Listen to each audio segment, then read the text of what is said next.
नमस्कार भक्तों, मौनी अमावस्या के पावन दिन की हार्दिक बधाई। आइए सुनाते हैं असंभव को भी संभव करने वाली मौनी अमावस्या व्रत की चमत्कारी कथा। इस मंगलकारी अद्भुत कथा का आनंद उठाएं और अंत तक हमारे साथ बने रहें। भक्तों, पौराणिक कथाओं के अनुसार कांचीपुरी में एक ब्राह्मण अपनी पत्नी धनवती, 7 बेटों और बेटी गुणवती के साथ रहा करता था। उस ब्राह्मण का नाम देवस्वामी था। देवस्वामी के 7 बेटों का विवाह हो गया, लेकिन बेटी गुणवती अभी भी कुंवारी थी। इसीलिए देवस्वामी ने अपने बड़े बेटे को गुणवती के लिए सुयोग्य वर ढूंढने का कार्य सौंपा। इसी बीच एक दिन एक पंडित ने गुणवती की कुंडली देखी और बताया कि गुणवती के कुंडली में मौजूद दोष के कारण गुणवती विवाह के तुरंत बाद विधवा हो जाएगी। ऐसा सुनकर देवस्वामी के पैरों तले जमीन खिसक गई। घबराते हुए उसने पंडित जी से इस घोर संकट से बचने का उपाय पूछा। तब पंडित जी ने कहा कि सिंघल द्वीप में सोमा नाम की एक धोबिन रहती है। वो विष्णु जी की परम भक्त है। उसे यहाँ ले आओ। उसकी पूजा में इतनी शक्ति है कि वो गुणवती को विधवा होने से बचा सकती है। पंडित के कहने पर देवस्वामी का छोटा बेटा और गुणवती स्वयं सोमा को लाने के लिए निकल पड़े। रास्ते में सागर पार करने के बाद थके हारे दोनों भाई बहन एक पेड़ के नीचे आराम करने लगे। उस पेड़ पर एक गिद्ध का घोंसला भी था। उस घोंसले में गिद्ध के बच्चे थे जो गुणवती और उसके भाई की बातों को सुन रहे थे। जब गिद्ध ने अपने बच्चों को खाना खिलाने की कोशिश की तो वो बच्चे खाना खाने से मना करते हुए बोले, पहले इन इंसानों की मदद कीजिए, तभी हम खाना खाएंगे। अपने बच्चों की जिद मानकर उस गिद्ध ने गुणवती और उसके भाई को सिंघल तक पहुंचा दिया, जहां धोबिन सोमा का घर था।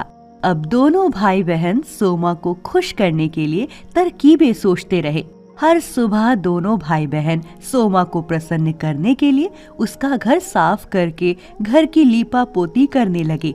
जब सोमा ने अपनी बहुओं से इस बारे में पूछा तो उसकी बहुओं ने उससे झूठ बोला कि घर की साफ सफाई बहुएं स्वयं ही करती हैं।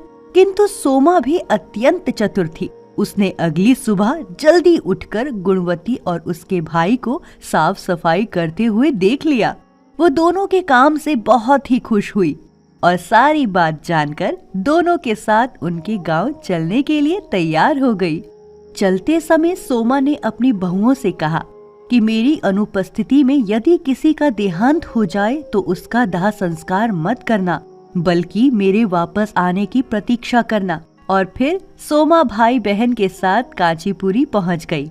दूसरे दिन गुणवती के विवाह का कार्यक्रम तय हो गया। कुंडली दोष के अनुसार सप्तपदी होते ही गुणवती के पति का देहांत हो गया। सोमा ने तुरंत अपने संचित पुण्यों का फल गुणवती को प्रदान कर दिया, जिसके फलस्वरूप तुरंत ही उसका पति जीवित हो उठा। सोमा उन्हें आशीर्वाद देकर अपने घर चली गई। उधर गुणवती को पुण्य फल देने से सोमा के पुत्र, जमाई तथा पति की मृत्यु हो गई। उस दिन मौनी अमावस्या का दिन था।